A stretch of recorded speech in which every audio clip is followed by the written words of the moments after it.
देख रहे हैं 7 न्यूज चैनल, अपना शहर अपनी खबर। बचत भवन में जिलाधिकारी अमृता सोनी के द्वारा मतगणना संबंधित की गई बैठक।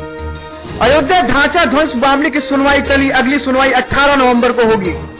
दिल्ली से आई डॉक्टरों की टीम आईएमए के द्वारा की गई प्रेस वार्ता। पति की लंबी आयु के लिए सुहागिनों ने रखा करवा चौथ का व्रत। आज जिलाधिकारी अमृता सोनी के द्वारा एक बैठक बचत भवन में की गई, जिसमें डीएम अमृता सोनी ने मतगणना संबंधित बैठक को लेते हुए निर्देश दिया कि कोई भी व्यक्ति बीड़ी, सिगरेट, माचिस, मोबाइल फोन, पान, गुटखा, बोतल में पानी आदि सामान लेकर मतगणना पंडाल में नहीं घुस पाएगा। जिलाधिकारी ने यह भी निर्देश दिया कि निर्वाचन आयोग के निर्देशानुसार एक ही एजेंट अथवा प्रत्याशी मतगणना स्थल में रह सकेंगे और कोई भी व्यक्ति हल्ला गुल्ला नहीं करेगा, शांति के साथ मतगणना कार्यों को देखेंगे। श्रीमती सोनी ने सभी को संबोधित करते हुए कहा कि रिटर्निंग ऑफिसर एजेंट बनाते समय प्रतिबंधित वस्तुओं के संबंध में प्रत्याशियों को अवगत करा दिया जाएगा, जिससे कि वह प्रतिबंधित वस्तुएं लेकर मतगणना पंडाल में न पहुंचे। उन्होंने कहा कि मतगणना कर्मी भी मोबाइल अंदर नहीं ले जा पाएंगे। जो मतगणना कर्मी मोबाइल व अन्य उपयोगी वस्तुएं लेकर जाएंगे, उनको रखने के लिए संबंधित खंड विकास अधिकारी व्यवस्था करा लें, जिससे कि वह सुरक्षित रहें। डीएम अमृता सोनी ने कहा कि मतगणना कार्मिकों जिनके पास ब्लॉकों में जाने के लिए वाहन अथवा कोई साधन नहीं है, सभी के जाने के लिए रूटवार बसों की व्यवस्था की गई है, जो कि 28 अक्टूबर प्रातः 5:30 पर कलेक्ट्रेट से रवाना होगी। मतगणना से लगे सभी कर्मी 5 बजे कलेक्ट्रेट पहुंच जाएं। पुलिस अधीक्षक अजय मोहन शर्मा ने कहा कि मतगणना स्थल पर कक्षवार फोर्स लगाई जाएगी। मतगणना पंडाल में एक लेडी पुलिस या होमगार्ड लगाए जाएंगे। पर्याप्त फोर्स रहेगी ताकि मतगणना सही संपन्न हो सके। इस बैठक में मुख्य रूप से सीडीओ केदारनाथ, एडीएम प्रशासन Om Prakash, ADM Vishwa Sahab Singh, ASP Shaligram, city magistrate Rajesh Kumar Pandey समेत सभी एसडीएम व वीडियो मौजूद थे। रिपोर्टर अनुपम मिश्रा व शीतलाकांत चौधरी के साथ S7 के लिए मैं गौरव द्विवेदी।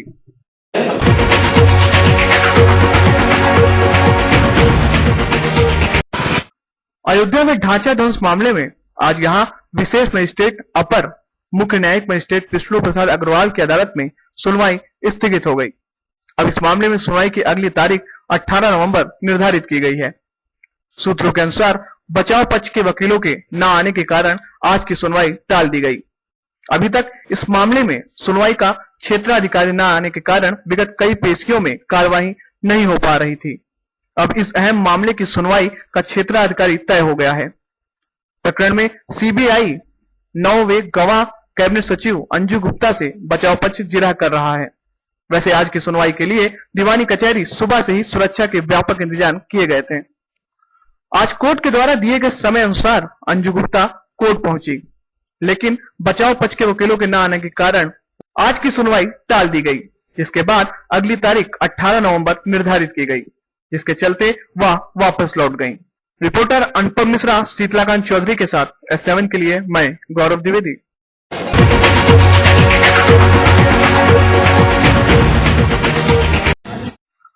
आज निकट शहजादा कोठी में एक विद्युत शिविर का आयोजन किया गया, जहां पर भारी तादाद पर लोगों ने पहुंचकर इस शिविर का लाभ उठाया। इस शिविर में जनता की सारी विद्युत समस्याओं का निराकरण किया गया। विद्युत विभाग द्वारा लगाए गए इस शिविर में विद्युत बिल से लेकर जनता की सभी विद्युत परेशानियों का भी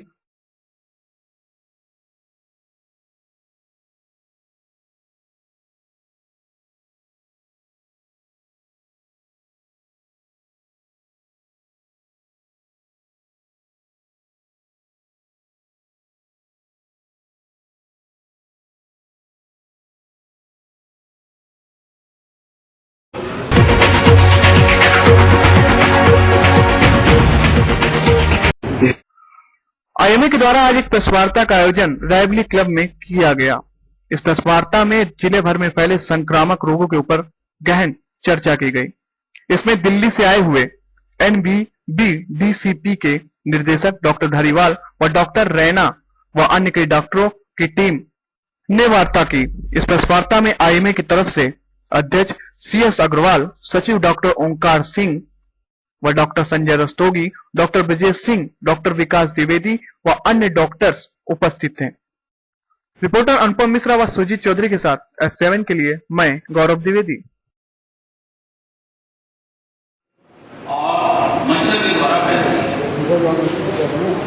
मच्छर इसका जो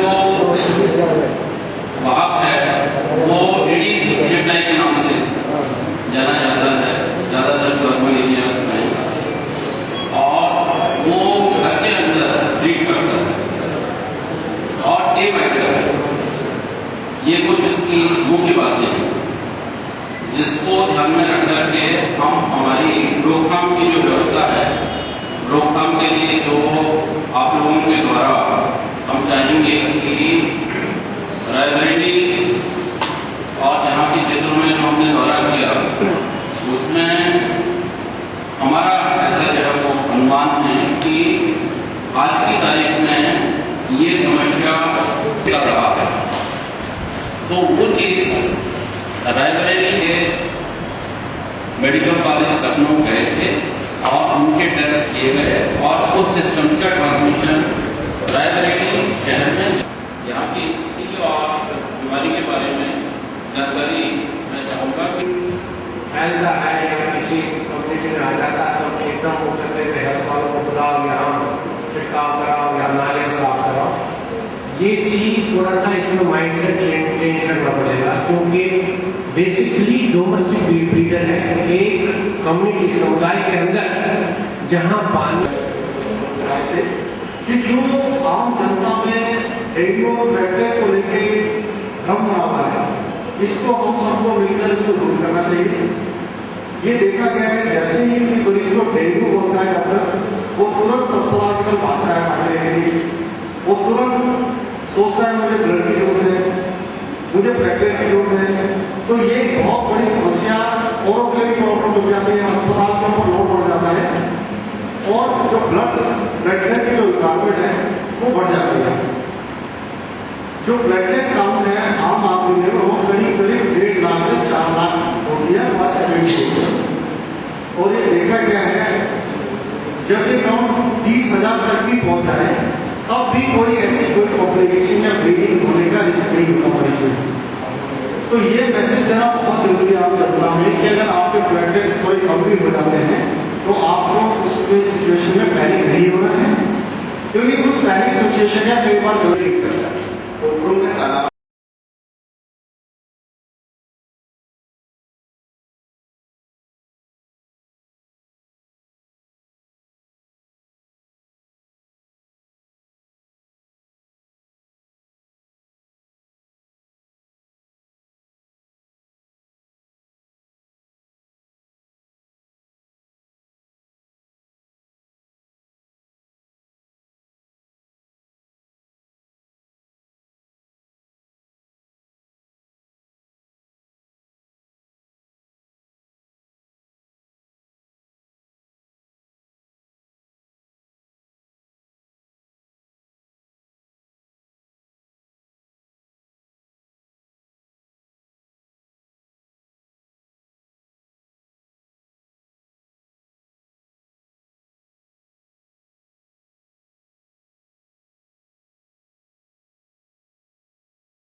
तो सरकारी अस्पताल में अच्छी जो है वो है, और जांच के लिए एलाइजा रीडर का जो एक टेस्ट होता है उसको यहाँ इस्टेब्लिश करने का प्रयास जो है वो चल रहा है। एलाइजा रीडर है और उसके लिए भारत सरकार की तरफ से किट वगैरह दे करके और यही व्यवस्था जो है वो करने का प्रावधान किया जाता है।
लक्ष्मण जैसा भैया है ये बड़ा ही महान है। सदा शिव का दिल है उसमें, मैं शिव की पार्वती, मिलकर गाए जय जयकार माता करवा चौथ की। अमर मेरा सुहाग रहे, माता तेरा अनुराग रहे, अमर मेरा सुहाग रहे।